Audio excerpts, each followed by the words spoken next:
심지어 태양이 지금 바로 이 순간 사라진다고 하더라도 우리가 그 태양이 사라진 것을 눈치채는 것은 8분 20초 후에 알게 되는 겁니다. 다시 말해서 우리가 하늘을 봐서 어떤 천체든 무엇이든 지금 이 순간의 모습을 보고 있는 것은 한 개도 없습니다. 심지어 달조차도요.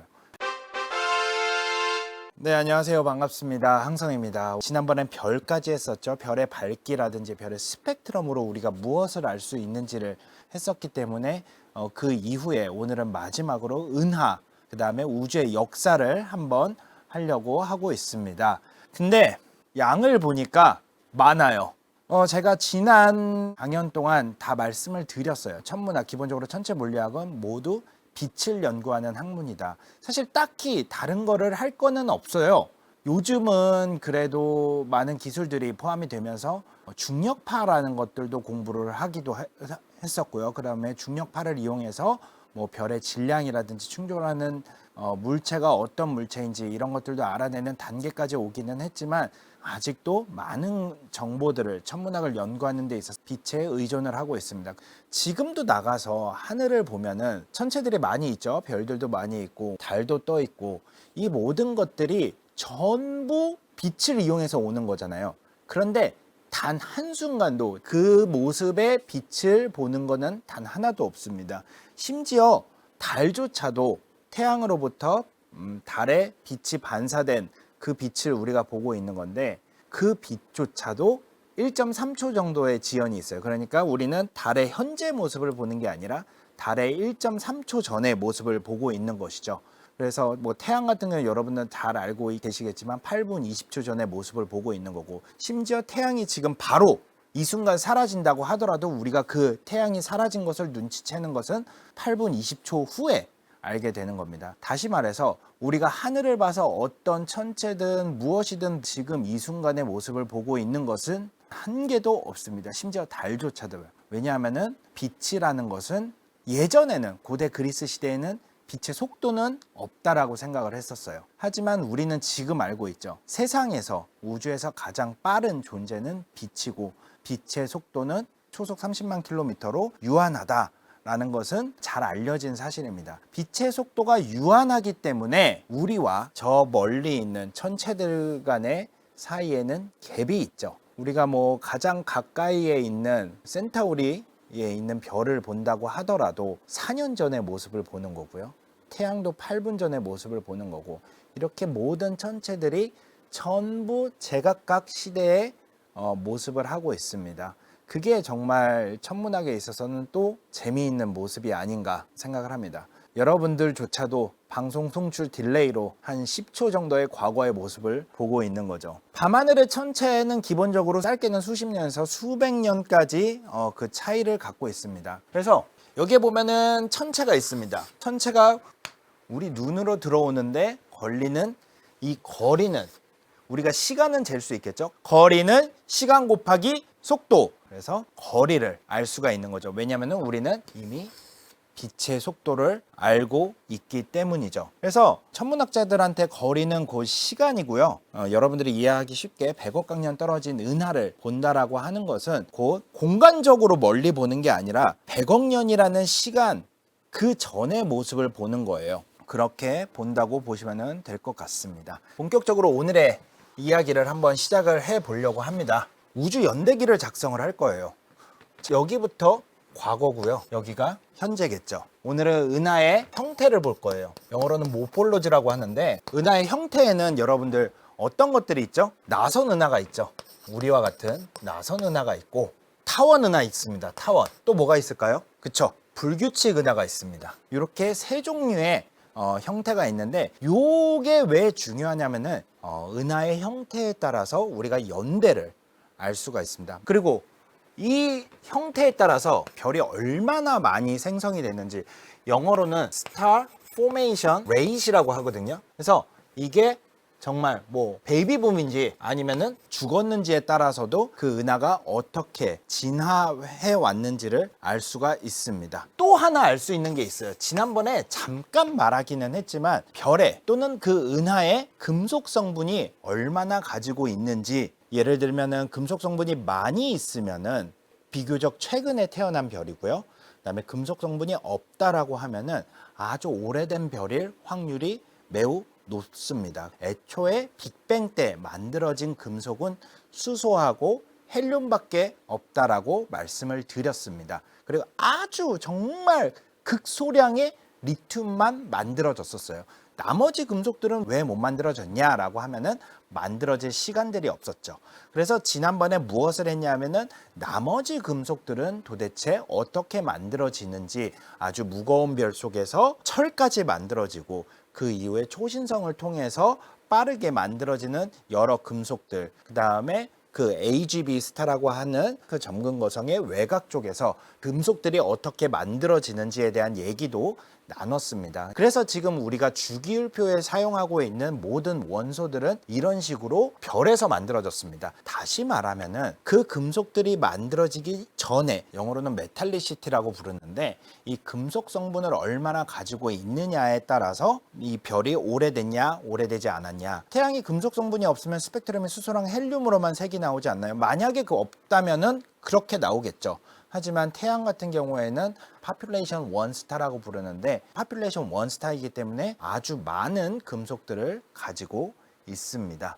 그래서 은하가 어떻게 분포를 하고 있는지, 은하들의 분포하고 있는 구조를 보면은 이 우주가 어떻게 진화해 왔는지를 알 수가 있습니다. 따라서 우주의 역사를 이해하기 위해서는 별을 이해하는 것보다는 은하의 형태라든지 그 은하 속에 숨어있는 별이 얼마나 만들어내는지, 별 생성 정도라든지 또는 금속 성분이라든지 이런 구조라든지 이런 것들을 알게 되면은 우리가 우주의 역사를 밝힐 수 있는 단서들을 가지게 되는 거죠. 범죄 현장에서 증거들을 모으듯이 우리는 그것들을 은하를 통해서 알 수 있다라고 볼 수가 있을 것 같습니다.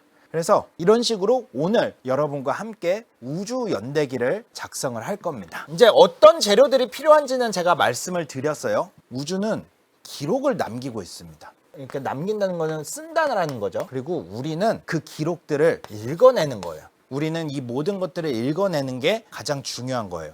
그런데 우리 이제 광민수 소장님하고 항상 이집트 이야기 하잖아요. 이집트 상형 문자가 어떻게 쓰여 있는지를 알 수가 없었어요. 그런데 로제타 스톤이라는 우리가 읽을 수 있는 정보들을 통해서 우리가 지금 이집트의 상형 문자를 읽어낼 수 있는 거잖아요. 우주는 사실 멈춰 있지 않거든요. 138억 년이라는 역사를 가지고 있는데, 그럼에도 불구하고 단 한순간도 쉬지 않고 스스로 그 모든 순간의 역사들을 어떤 방식으로든 기록을 해왔어요. 그리고 우리는 그거를 빛이라는 일종의 정보죠. 별이 태어나는 순간에 이 빛이 나올 거고, 그 다음에 별이 죽으면서 내뿜는 원소들이 있을 거예요. 이것들이 전부 뿌려집니다, 우주에. 그리고 은하가 충돌하는 순간들은 그 당시의 흔적들을 남기게 됩니다. 그리고 여기 우리 천문학자를 비롯해서 우리라는 인간이라는 존재는 하나하나 파편화되어 있는 그 흔적들을 전부 읽어내고 해석하고 그것을 적용해서 우주의 역사를 알아내고 있는 거죠.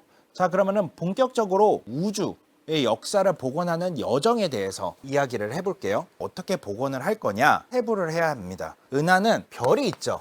그 다음에 가스가 있습니다. 또 뭐가 있을까요? 별이 있고 가스가 있고 가장 중요한 게 있어요. 그렇죠. 암흑물질이 있습니다. 이 암흑물질이라는 거를 빼고는 이야기를 할 수가 없어요. 블랙홀도 있는데 블랙홀은 별하고 가스의 조합이라고 얘기를 할 수가 있어요. 그 찌꺼기. 이렇게 은하를 해부를 한 다음에 두 번째는 뭐를 하냐면은 은하의 성장을 봐야 될 겁니다. 은하의 성장에서는 어떻게 만들어지는지 생성 과정이 있을 거고요. 그 다음에 병합이 있습니다. 우리 은하도 지금 안드로메다 은하하고 충돌하는 과정에 있다라는 얘기 들어보셨을 거예요.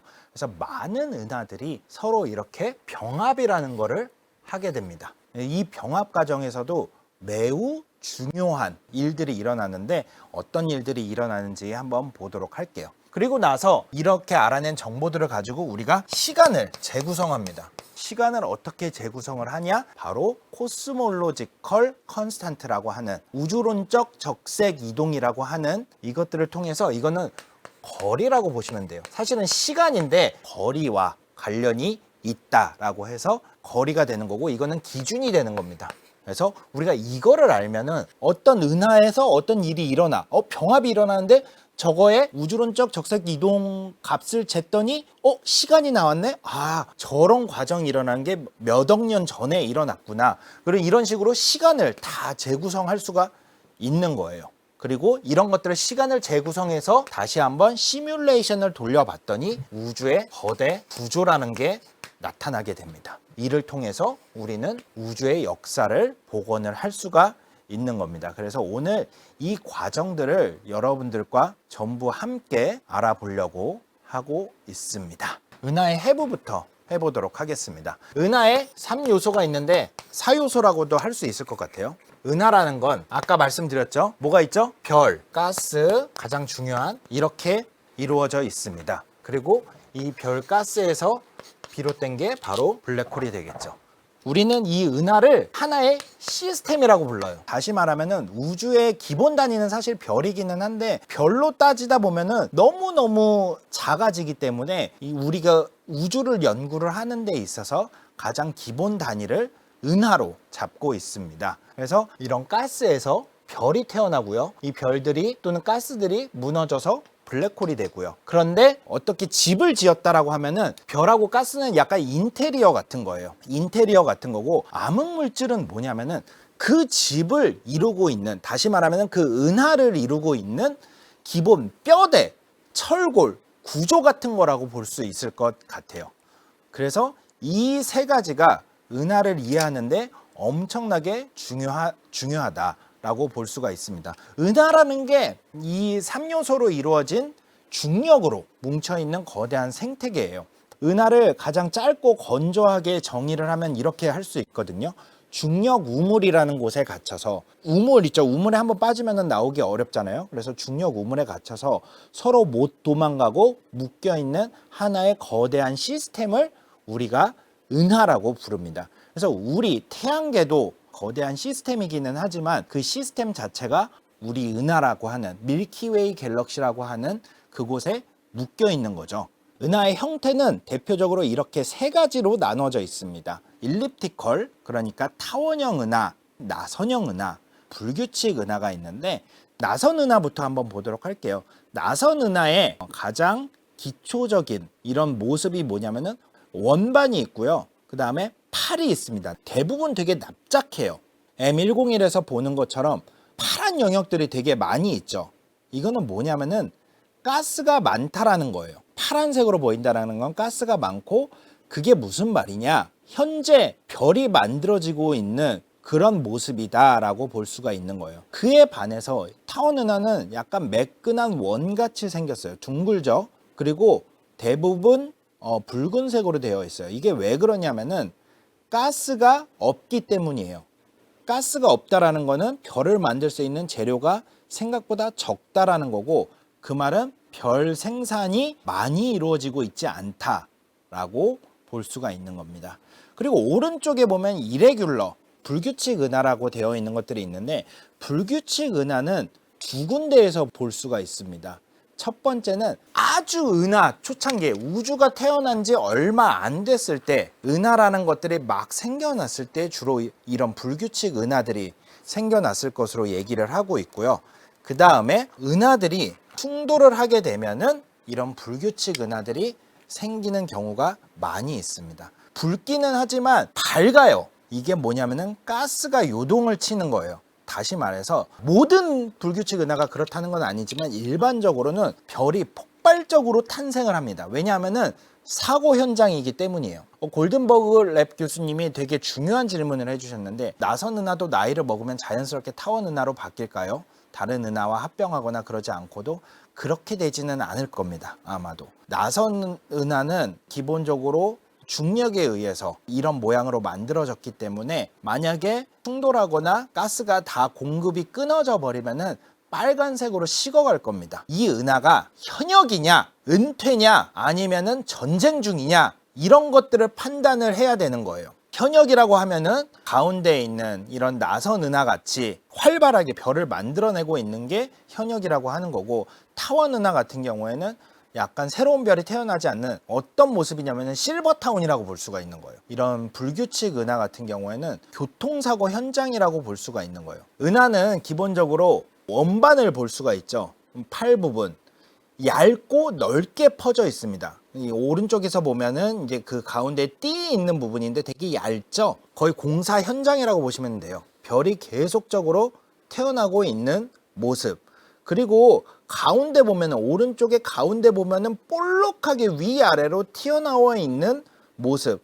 약간 우리가 UFO라고 생각하면은 전형적으로 생각나는 원반 접시같이 생겼는데, 중심에 불룩한 곳은 구도심이라고 볼 수가 있는 거예요. 나이가 상대적으로 많은 지역이라고 볼 수가 있고, 조금 그 빛이 번져 있는 그 영역보다 더 바깥쪽, 이 영역을 우리가 헤일로라고 보거든요. 이 헤일로는 은하 전체를 감싸는 큰 구라고 볼 수가 있는데, 여기는 거의 고대 유적지라고 보시면 돼요. 엄청나게 늙어 있는 모습이라고 보면 됩니다. 그래서 여기는 정말 텅 비어 보이기는 하지만 아주 드문드문 뭐가 있냐, 구상성단이라는 최고령 별들의 집단들이 이렇게 헤일로에 존재를 하고 있습니다. 이 구상성단이라고 되어 있는 것들은 아주 오래전에 만들어진 별들의 모임이기 때문에 실버타운이에요. 말 그대로 실버타운이고, 구상성단의 나이를 어떻게 측정하는지 우리가 HR 다이어그램을 통해서 나이를 구하는 것도 한번 지난 시간에 했었습니다. 성단보다 은하가 더 큰 개념이에요. 당연히 은하가 더 큰 개념입니다. 성단은 별이 때로는 몇 개, 수십 개에서 수백 개, 많으면 수천 개까지 모여있는 별들의 집단이 성단이라고 할 수가 있는 거예요. 집단할 때 별성자 집단, 별이 모여있는 집단이라고 보면 될 것 같습니다. 그러면은 우리가 이제 은하들을 조사를 해봐야 되는데, 우리가 예를 들면은 전체 인구 조사, 막 그래서 뭐 방문원들이 이렇게 와서 정말 어디에 살고 있는지, 몇 명 살고 있는지 이런 것들을 인구 조사하잖아요. 그래서 우리 은하도 인구 조사를 한번 해보려고 해요. 물어보는 것들이 있습니다. 1번, 은하의 색은 어떻게 되는지를 조사를 합니다. 그 다음에 2번, 스펙트럼을 분석을 합니다. 기본적으로 은하의 스펙트럼을 분석을 할 때는 얼마나 금속 성분, 쉽게 얘기하면 소득 수준이 어떻게 되냐를 알아보는 거예요. 그리고 나서 이 은하의 HR 다이어그램을 조사를 합니다. 그래서 우리가 이 HR 다이어그램에 이렇게 나오는 밝기고 여기에 온도였는데, 이렇게 턴오프 지점을 측정을 하면은 이 은하의 나이를 알 수가 있습니다. 이 사람들은 어디에 살고 있는지, 이 별은 어디에 살고 있는지, 원반에 살고 있는지 아니면은 헤일로에 살고 있는지, 이런 것들을 조사를 합니다. 그래서 아까 헤일로는 뭐라고 그랬죠? 고대 유적지 같은 곳이라고 그랬죠. 그래서 나이가 많아요. 원반에 살고 있으면은 주로 나이가 적고, 우리 세종 같은 도시는 나이가 상대적으로 어린 젊은 지역이라고 되어 있고, 예를 들어서 뭐 남쪽의 시골 같은 데 보면은 평균 나이가 많죠. 약간 그런 것과 비슷하다라고 보면은 될 것 같아요. 알겠죠? 우리도 왜 지역별로 평균 그 인구들의 나이 조사하는 것과 되게 비슷한 과정들이에요. 소득 수준 하고요. 그다음에 뭐 색도 조사를 하고요. 그다음에 그 도시가 얼마나 오래됐는지도 얘기를 하고. 그래서 중요한 건 뭐냐면은 얘네가 어디에 존재를 하느냐에 따라서 시간, when이 결정이 됩니다. 이 부분이 진짜 중요해요. 그래서 은하의 연구를 할 때 내가 특징적으로 연구를 하고 싶은 부분이 얘네들이 원반에 있는지 헤일로에 있는지 어디에 있는지를 연구를 하게 되면은 얘네들이 얼마만큼의 시간을 보냈는지 이런 것들을 알 수가 있습니다. 이게 되게 특이한 지점 중에 하나입니다. 은하의 지리학을 연구를 하면은 그 은하의 역사를 알 수가 있습니다. 그래서 자료, 다음 자료 한번 주세요. 영어로 돼 있기는 하지만 어려운 단어들은 없습니다. 자, 중심부에 뭐가 있죠? 은하의 중심부에 누클리어 액티비티, 핵으로 인한 활동성 은하 핵이 있습니다. 그게 바로 블랙홀입니다. 1번부터 볼게요. 헤일로라는 곳에서, 은하의 바깥쪽 영역에서는 가스가 계속 들어와요. 은하와 은하 사이의 공간에도 가스들이 존재를 하고 있거든요. 저런 블랙홀의 활동성이라든지 은하의 중력으로 인해서 가스들이 이 은하로 빨려 들어오게 됩니다. 2번, 어떤 일이 일어나게 되냐면은 이제 별이 만들어지는 재료들이, 가스들이 점점 모이는 거예요. 뭉쳐지는 과정인 거죠. 가스들이 많아지면은 저 가스들이 붕괴를 하면서 3번, 별이 형성이 되고요. 별이 만들어지고요. 그 다음에 4번으로 가면은 거성 같은 경우에도 바깥쪽 가스들을 다시 한번 우리 은하 공간으로 이렇게 뿜어내고 있죠. 아니면은 초신성을 통해서도 원소라든지 그 다음에 가지고 있던 가스들을 다 뿜어냅니다. 그러다 보면은 이런 가스들은 저런 폭발이라든지 아니면은 은하 중심부에 있는 블랙홀의 Z 같은 것들을 통해서 다시 한번 가스들이 밀려나가게 됩니다. 그래서 일부분은 우리 은하를 탈출해 버리기도 하고요. 또는 다시 한번 뭉쳐져 가지고 이 뿜어낸 가스들이 다시 식어서 2번으로 돌아가기도 합니다. 이런 식으로 블랙홀과 초신성으로부터 가스 공급이 계속 도는 거예요. 그리고 일부는 우리 은하 밖으로 빠져나가기도 하고요. 이 부분을 가장 잘 이해를 하셔야 돼요. 왜냐하면 이것들이 다시 한번 별을 만들어내기도 하지만 어떤 은하에서는 별의 생성을 막기도 해요. 천문학자들한테 이 은하가 살아있냐라고 묻는 거는 이 은하에 가스가 얼마나 많이 남아있냐라고 묻는 것과 같습니다. 별이 아무리 많아도 가스가 말라버리면 그 은하는 더 이상 새로운 별을 만들어낼 수 없기 때문에 은하에서 가장 중요한 역할을 하는 것은 가스라고 볼 수가 있습니다. 아시겠죠? 아니 그러면은 어떤 은하들은 지속적으로 이렇게 별을 많이 만들어내면 가스가 없어져 버리면은 또 가스를 못 만들지 않냐라고 말을 할 수가 있어요. 그러면은 저 가스들을 그냥 놔두면은 다 별이 될까라고 생각을 할 수도 있잖아요. 만약 은하가 가스를 그냥 내버려 둔다면 순식간에 모든 가스가 저 다 뭉쳐서 별이 되지 않을까라고 하는데 실제로 은하는 별을 매우 꾸준히 매우 천천히 일정한 속도로 만들어내고 있습니다. 기본적으로 모든 은하마다 별을 만들어내는 속도는 다 조절을 하고 있어요. 스스로를 조절을 한다라고 해서 자기 조절이라고 부르고 영어로는 이 과정을 피드백이라고 해요. 은하의 별을 형성을 촉진시키는 과정이 있을 거고 이거를 파지티브라고 그럴게요. 그 다음에 억제하는 과정이 있을 거예요. 이거를 네거티브라고 부를게요. 그러면은 어떤 것들은 별 생성을 촉진시키고 어떤 것들은 별을 생성을 억제를 시키냐라고 볼 수가 있는 거죠. 여기서는 초신성의 그 충격파, 그 다음에 이 블랙홀의 충격파, 블랙홀의 Z 같은 것들이 이렇게 촉진하기도 하고 억제하기도 합니다. 예를 들면은 이런 거예요. 초신성이 빵 하고 터지잖아요. 그럼 여기에 이렇게 구름이 있었어요. 구름들이 성기게 존재를 하고 있는데 여기에서 별이 빵 하고 터져 버렸어요. 터지면은 여기에 충격파가 오겠죠. 충격파가 와서 이 가스 구름들을 압축을 시킬 거란 말이에요. 쭉 압축을 시켜가지고 여기를 밀도 있게 만들어요. 마치 어떤 느낌이냐면 여러분들이 솜사탕 되게 연하게 크게 만들어주잖아요. 근데 먹기 힘드니까 어떻게 해요? 이거를 떼가지고 막 손으로 뭉쳐가지고 딱 해서 먹으면 솜사탕이 폭신폭신하면 없어지면서 약간 쫀득하고 그 딱딱한 모습 이렇게 먹는 거 그런 느낌이라고 보시면 돼요. 그런 충격파가 생기니까 이렇게 주변에 성긴 가스가 압축이 되면서 더 밀도 있는 지역들이 생길 거고 이게 씨앗이 되면서 점점 가스가 이쪽으로 모이게 되겠죠. 가스가 이쪽으로 모이면은 이게 별이 생성이 됩니다. 그래서 초신성은 별의 죽음이기도 하지만 다른 별을 만드는 새로운 엔진이 될 수가 있는 거예요. 물론 가까이 있었다 그러면 아예 날려버리겠죠. 아예 날려버려서 이런 핵조차 못 만들게 만드는 경우도 있지만 대부분의 경우는 초신성 같은 경우는 이런 뭉쳐주는 역할을 하게 됩니다. 그런데 억제되는 경우도 있어요. 어떤 경우냐면은 뭉쳐있는 상태에서 이 안에서 별이 하나가 태어났잖아요. 그쵸? 그러면은 이 주위에 있는 가스들은 다 어떻게 되냐? 이 주위에 있는 가스들은 여기서 별이 태어나게 되면은 강한 자외선과 항성풍을 만들어냅니다. 그러다 보니까 여기에 있는 것들을 다 깎아내기 시작합니다. 다 밀어내요. 재료들을 다 밖으로 밀어내는 거죠. 뭐냐면은 이거는 뻥 하고 터지는 것과는 다른 거예요. 조금씩 주위를 녹여나가는 거예요. 그러니까 없애버리는 거예요.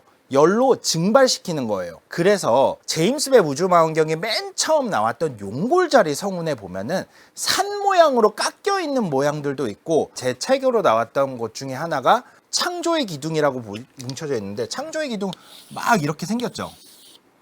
이런 식으로 생겼잖아요. 이런 식으로 생겼는데 여기에 깎여지는 부분, 이 깎여지는 부분들은 이 주위에 있는 별들에 인해서 여기가 다 깎여 나가는 거예요. 새로운 별이 생성되면 중력이 커지니까 다 빨아들이는 게 아니라 일단 별이 생성이 되고 나면은 초창기 별은 강한 자외선들과 그 다음에 강한 항성풍을 내밀어냅니다. 그렇기 때문에 그 주위에 있는 가스들을 다 밀어내기 시작해요. 다 밀어내기 때문에 이런 기둥들을 만들어내고요. 그 다음에 가스들을 다 갉아먹습니다. 그렇기 때문에 여기서 별이 생성되는 것들을 막아요. 그래서 이런 것들이 억제가 되고요. 또는 어떤 것들이 있냐면은 만약에 이 근처 주위에 강력한 블랙홀이 있다라고 하면은 이 블랙홀에서 나오는 제트가 있겠죠. 이 제트가 얘네들을 뭉치는 게 아니라 아예 다 깎아버립니다. 뭉치는 속도보다 밀어내는 속도가 더 빠른가 보네라고 하는데 속도도 속도지만 온도 때문에 얘네들이 뭉칠 수가 없고 다 이온화가 돼버리는 거예요. 별들이 생겨나기 위해서는 수소들이 분자 상태에서 붕괴가 되어야 되거든요. 근데 이게 분자 단계가 되는 게 아니라 아예 녹아버리는 거예요. 그러니까 솜사탕을 만들기 위해서는 설탕이 어느 정도 있어야 되는데 그거를 다 녹여버리면은 달고나가 돼버리는 거지 그 솜사탕이 돼버리지는 않잖아요. 그래서 이런 식으로 촉진하는 과정이 있고 억제하는 과정이 있습니다. 결론은 뭐냐면은 은하 자체에서 가지고 있는 이 가스들의 순환 과정들 때문에 어떤 일이 일어나면 은하가 스스로 자기 조절을 하고 있어요. 그래서 별이 너무 많이 만들어지는 것도 방지를 하고요. 그다음에 별이 아예 안 만들어지는 것도 방지를 하고 있습니다. 되게 특이하죠. 촉진 과정에는 이온화가 될 정도로 안 뜨겁나요? 라고 하는데 촉진 과정에서는 그냥 충격파가 이 물질들을 모아내는 거예요. 열이나 이런 게 전도가 되는 게 아니고 그냥 물리적으로 모아주는 거예요. 물리적으로 모아주면은 가운데 열이 생기겠죠. 열이 핵융합이 일어날 정도로 뜨거워지고 그렇게 되면 물질들이 모이면서 핵융합이 시작이 되면 그게 별이 되는 거예요. 물질들이 모이는 거라고 보시면 돼요. 은하 자체도 이렇게 항상성을 가지고 있다라고 보시면 될 것 같습니다. 그리고 아까 은하 모형들 있잖아요. 천문학자들이 이런 거 보면 되게 똑똑한 거 같으면서도 되게 멍청하다라고 느끼는 게 뭐냐면은 얼리 타입 은하라고 하는 거는 가장 먼저 형성이 됐을 것 같은 은하들, 그다음에 나중에 형성됐을 것 같은 은하들 같은 게 이제 레이 타입인데 사실은 우리가 지금도 그 방식대로 쓰고는 있거든요. 타원형 은하를 얼리 타입이라고 씁니다. 그리고 레이트 타입이다. 이후에 최근에 형성된 타입이다라고 하는 거를 이 나선 은하, 그다음에 불규칙 은하를 이렇게 얘기를 하고 있는데 이게 사실은 따지고 보면은 과거의 은하의 형성 과정을 잘 모를 때 이미 그렇게 이름이 만들어졌어요. 은하가 처음에 만들어질 때는 나선 은하로 만들어지고 이것들이 충돌을 하면 불규칙이 됐다가 결국에는 일립티컬로 만들어지는 거거든요. 그러니까 엄밀하게 따지면 얼리 타입은 스파이럴이에요. 그러니까 나선 은하가 얼리 타입인데 지금에 와서 밝혀진 거고 옛날에는 타원 은하가 먼저 저렇게 형성이 되면은 저게 점점 더 빨리 뺑뺑뺑 돌아서 나선 은하로 발전을 할 거다라고 생각을 해서 이름을 그렇게 지었어요. 바꿔야 되는데 안 바꾼 거죠. 그리고 나서 지금도 헷갈리게 사용하고 있습니다. 겉보기엔 타원이 다 태어난 것 같죠. 그 당시 천문학자들도 그렇게 생각을 했습니다. 그렇기 때문에 일립티컬을 얼리 타입, 나선 은하나 불규칙 은하를 레이 타입이라고 부르게 됩니다. 그럼 우리 은하도 시간이 지나면 타원 은하가 돼요? 라고 물어보셨는데 됩니다. 우리는 안드로메다 은하와 충돌을 할 거기 때문이에요.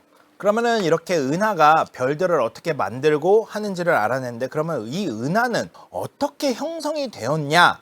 여기서 빠질 수 없는 사람이 바로 오른쪽에 계신 베라 루빈 박사님입니다.